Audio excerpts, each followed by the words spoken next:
দাদা, আপনি অটোটাকে দাঁড় করাচ্ছিলেন দেখলাম, কোথায় যাবেন? অফিস মানে কোথায়? পার্ক সার্কাসের কোথায়? একটু এগিয়ে আসুন না, আমি আপনাকে পৌঁছে দেবো। এদিকে আসুন, ওই ওখানটা সিগন্যালটা। হ্যাঁ, আমি কিন্তু টাকা চাইবো না, আপনি জানেন না ব্যাপারটা হয়তো, এটা একবার দেখে নিন। ঠিক আছে, আমি রোজ এরকম করি, পৌঁছে দিই। আমার ইউটিউব চ্যানেল রয়েছে, আমি অফিস যাই আর এইভাবেই পৌঁছে দিতে দিতে যাই। কোথায় পার্ক সার্কাসের কোথায়? হ্যাঁ, বেগবাগান। চলুন, আমি পৌঁছে দিচ্ছি। আমার কাছে হেলমেট আছে, আমি নামিয়ে টাকা চাইবো না। আসুন ভাই, দুর্গাপুজো যে একেবারে সামনে এসে গেছে সেটা কলকাতার ট্রাফিক দেখেই হাড়ে হাড়ে বোঝা যাচ্ছে। আমি এখন রয়েছি বাঘাযতীন আর যাদবপুর 8B ঠিক মাঝামাঝি একটা জায়গায়, মানে এটাকে বলা হয় সুলেখা মোড়। তো এইসব রাস্তা এরকম জ্যাম থাকে না, এরকম এত গাড়ি থাকে না আজকে যা ট্রাফিক দেখছি। এর কারণ হচ্ছে দুর্গাপুজো। কারণ দুর্গাপুজোর সময় বাইরে থেকে, মানে অন্য জেলা থেকে বিশেষ করে প্রচুর লোকজন কলকাতায় আসে। তো সেই কারণে পুজোর মুখে ঠিক এরকম সময় কলকাতার পপুলেশন হঠাৎ করে এক ধাক্কায় অনেকটা বেড়ে যায়। ব্যাস, চলে এসেছি যাদবপুর 8B বাস স্ট্যান্ডের কাছে। আর 8B বাস স্ট্যান্ডের কাছাকাছি আসা মানে অটোর ভিড়ে হারিয়ে যাওয়া। এখানে কিন্তু সিগন্যাল গ্রিন আছে, কিন্তু আশপাশটা ভালো করে দেখলেই তোমরা বুঝতে পারবে যে কেন সিগন্যালটাকে পার করতে পারছিলাম না। যাকে এবার একটু টেনে চালানোর সুযোগ পেয়েছি, তাও বেশি দূর পাবো না। সামনেই ওই দেখো বাসটা কিভাবে ঘোরাচ্ছে, কাটাচ্ছে কিভাবে। আচ্ছা, তোমাদের বলে রাখি যে আমি এখন যে সিগন্যালটায় দাঁড়িয়ে আছি, সিগন্যালটা যদিও 0 দেখাচ্ছে কিন্তু এগোনো যাচ্ছে না। তো এখানেই বাঁ দিকে এই যে গলি দিয়ে গাড়িগুলো ঢুকে যাচ্ছে দেখছো গলির মধ্যে, এখানেই কলকাতার একটা পপুলার ফেমাস দুর্গাপুজো হয়, যোধপুর পার্কের দুর্গাপুজো। তো প্যান্ডেলটা খুব ভালো করে, ফাটাফাটি করে। আর এর আশেপাশে আরও অনেক প্যান্ডেল আছে, ডান দিকে সেলিমপুর আছে। তো যারা সাউথ কলকাতার দিকে ঠাকুর দেখতে আসে তারা এই প্যান্ডেলগুলো মিস করে না। তো চলো যেতে থাকি। ট্রাফিক তো আজকে খুব বেশি দেখছি, আমাকে এবার তাড়াতাড়ি ঢাকুরিয়া ব্রিজটায় উঠে পড়তে হবে। ঢাকুরিয়া ব্রিজে আমি উঠে পড়েছি, আর দাদাও আমার পিছনে রয়েছে। দাদা বলছিল যাবে বেগবাগান। এবার দাদা এক্স্যাক্টলি কোনখানটা যেতে চাইছে সেটা আমি ঠিক বুঝতে পারছি না, সেই জন্য দাদার সাথে কথা বললাম। যদি সেরকম হয়, মানে পুরোটা পৌঁছে দিতে না পারি, অ্যাটলিস্ট দাদাকে আমি বালিগঞ্জ ফাঁড়ি পর্যন্ত পৌঁছে দেবো, যাতে দাদা ওখান থেকে যে কোনো বাস পেয়ে যায় আর আলটিমেটলি তাড়াতাড়ি মানে টাইমে অফিস পৌঁছতে পারে। দাদা বলছিল অনেকটা দেরি হয়ে গেছে, অনেকক্ষণ বাসের জন্য ওয়েট করছে। দেখো বয়স্ক মানুষের কী কষ্ট, এই ব্রিজে ওঠা সাইকেল নিয়ে খুব কঠিন ব্যাপার।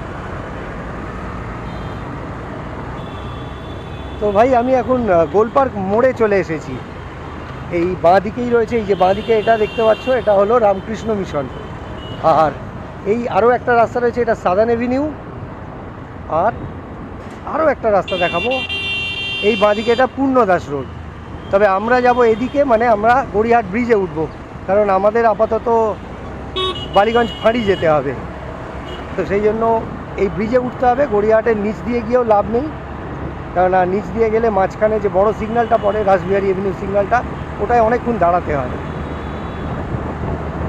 চলো তাহলে দাদাকে এই বালিগঞ্জ ফাঁড়িতেই নামিয়ে দিই, কারণ দাদার এক্স্যাক্ট লোকেশানটা আমি বুঝতে পারছি না। আমাকেও অফিস যেতে হবে, যদি দেরি হয়ে যায় তার থেকে ভালো দুজনেই টাইমে পৌঁছোই। আমার নাম সমীরণ। হ্যাঁ বলে দিচ্ছি। আপনার নাম দাদা? সৌম্যজিৎ। আচ্ছা, সেম হিয়ার, আপনার সাথে পরিচয় আমারও খুব ভালো লেগেছে। হ্যাঁ, হ্যাপি দুর্গা পুজো। আপনাকে আমি দেখিয়ে দিচ্ছি। থ্যাংক ইউ দাদা, থ্যাংক ইউ। হ্যাঁ চলুন, আবার হয়তো কখনো দেখা হয়ে যাবে। আসলাম দাদা। চলো, দাদাকে নামিয়ে দিয়েছি, এবার আমি বেরিয়ে যাই। বালিগঞ্জ ফাঁড়ির সিগন্যালটা তো খোলা দেখছি, মানে গ্রিন আছে। দেখা যাক আমি সামনেটায় যেতে যেতে যদি না চেঞ্জ হয়ে যায়। ওহো, কোন দিকে যাবে? আরে ভাই, চলো, মনে হচ্ছে ভালোই ভালোই সিগন্যালটা পার করে যাব। হ্যাঁ ঠিক আছে।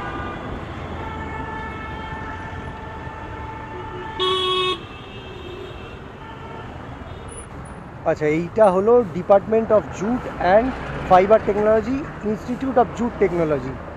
এই যে কালকে এইখানেই আমি একজন দাদাকে পৌঁছে দিয়েছিলাম।